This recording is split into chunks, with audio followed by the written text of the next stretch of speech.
नाम जप कैसे करें कि तत्काल सिद्धि मिल जाए। पिछले 5 अंक से नाम जप की आवश्यक बातें जो पूज्य भाई जी ने अपने भगवत चर्चा नामक ग्रंथ में प्रकट की, उन्हें हम आप श्रवण कर रहे हैं। आज इस 6ठे अंक में आगे की यात्रा पर चलते हैं और जानते हैं वे कौन सी महत्वपूर्ण बातें हैं, महत्वपूर्ण चेष्टाएं हैं, वे महत्वपूर्ण भाव हैं जिन्हें हृदय में धारण कर हमारे नाम जप की साधना सिद्धि के द्वार तक पहुंचेगी। जय श्री हरि। पूज्य गुरुदेव के चरणों में प्रणाम। सभी नामनिष्ठ साधकों को जय जय श्री सीताराम। पूज्य भाई जी लिखते हैं, चित्त को प्रशांत और भगवत मुखी बनाने के लिए प्रतिदिन कुछ समय तक नियम पूर्वक भगवान का ध्यान अवश्य करना चाहिए। पहले ध्येय वस्तु का स्वरूप निश्चय करें, इसी को धारणा कहते हैं। फिर उस ध्येय स्वरूप में चित्त को एकाग्र कर उसी में चित्त निरोध करने की चेष्टा करें। ध्येय स्वरूप अपनी अपनी रुचि के अनुसार भिन्न भिन्न प्रकार के हो सकते हैं। यहाँ ध्यान की सुगमता के लिए कुछ ध्येय स्वरूप लिखे जा रहे हैं। वस्तुतः सभी ध्येय स्वरूप एक ही परमात्मा के हैं। एक ही परमात्मा के अनेकों लीला स्वरूप हैं। इनमें छोटे बड़े शुद्ध अशुद्ध की कल्पना करना अपराध है। भाई जी कहते हैं, अपनी अपनी रुचि के अनुसार जिसका मन जिस स्वरूप में लगे उसको उसी स्वरूप का ध्यान करना चाहिए। प्रथम स्वरूप को निरूपित करते हुए भाई जी कहते हैं, एक सच्चिदानंद घन परमात्मा की समस्त विश्व में व्याप्त है, वह सारा विश्व उन्हीं में है। ये निश्चय कर विचार के द्वारा अपने अहम को इस वैष्टि शरीर से अलग कर विश्वात्मा समष्टि में स्थापित करना चाहिए। फिर विचार के द्वारा समष्टि की व्यापक दृष्टि से देखकर समस्त विश्व एक मुझ में ही बसा है, जिसके जड़ चेतन रूप है, सब मुझ में है, समान रूप से सब जीव व्याप्त हैं। जगत मुझ में कल्पित है, केवल एक दृष्टा आत्मा सत्य है। कल्पना कीजिए, जैसे एक छोटे कमरे का आकाश जब सर्वव्यापी महान आकाश के साथ अभिन्नता का अनुभव करता है, तब उसे ये मालूम होता है कि सब कमरे ही नहीं, समस्त देश एक मुझ में ही बसे हुए सब कमरों में छोटी छोटी कोठरियों में भी व्याप्त हैं। वैसे ही समस्त जगत में एकमात्र अपने आत्म तत्व का विस्तार देखें। पूज्य भाई जी कहते हैं, यद्यपि आकाश का उदाहरण सच्चिदानंद घन परमात्मा के लिए ठीक बैठता नहीं, क्योंकि आकाश पंच महाभूतों में एक भूत है, प्रकृति का कार्य है, परिच्छिन्न है, सीमित है, जड़ है, विनाशी है। परमात्मा सभी बातों में आकाश से अत्यंत विलक्षण है, परंतु पंच भौतिक सृष्टि में सबकी अपेक्षा अधिक विस्तृत महान आकाश है। अतएव समझने की दृष्टि से आकाश का उदाहरण ठीक बैठता है।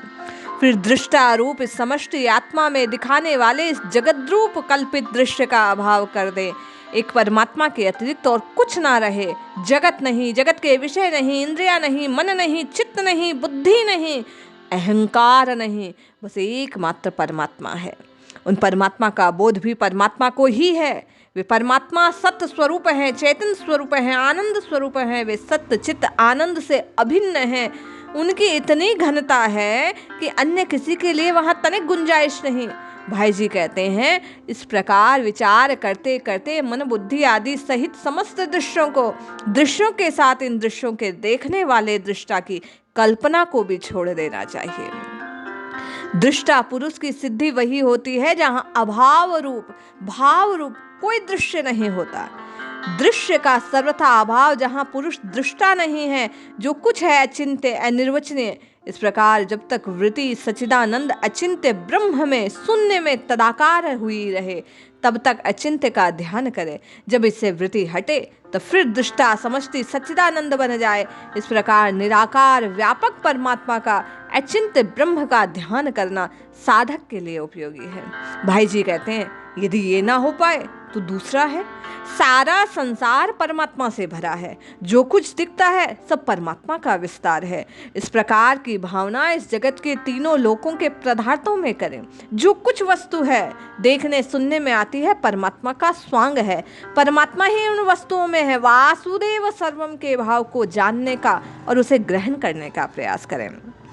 पूज्य भाई जी कहते हैं, जैसे एक ही स्वर्ण भिन्न भिन्न गहनों के रूप में प्रकट होता है, मानो उसी प्रकार जैसे मिट्टी के नाना प्रकार के बर्तन हैं, उसी प्रकार ये संसार परमात्मा से पूर्ण है। सोना और मिट्टी तो केवल उपादान कारण है।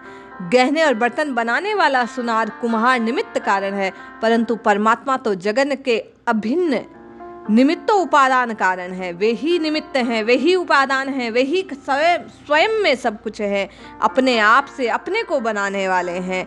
इसीलिए साधक को समूचे विश्व में, जैसा स्वयं भगवान गीता में कहते हैं, हे धनंजय, मेरे सिवा जगत में और कुछ नहीं। ये सारा जगत सूत में सूत के मणियों की भांति मुझ में गूंथा हुआ है। हे अर्जुन, सब भूतों की उत्पत्ति का मूल कारण भी मैं हूँ।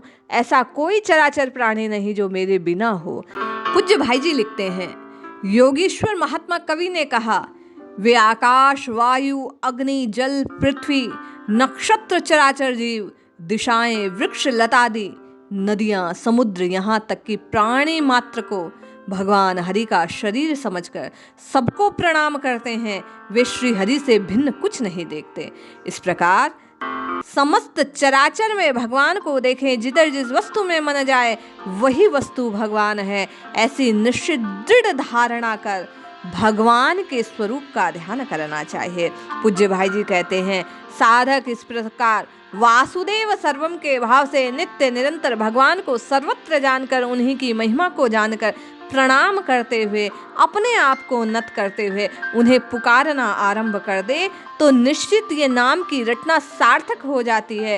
राम राम राम कहने से राम रीझ जाते हैं, राम राम रटकर राममय हो जाते हैं, रोम रोम राममय हो जाता है। इसलिए जपिए, रटिए, पुकारिए।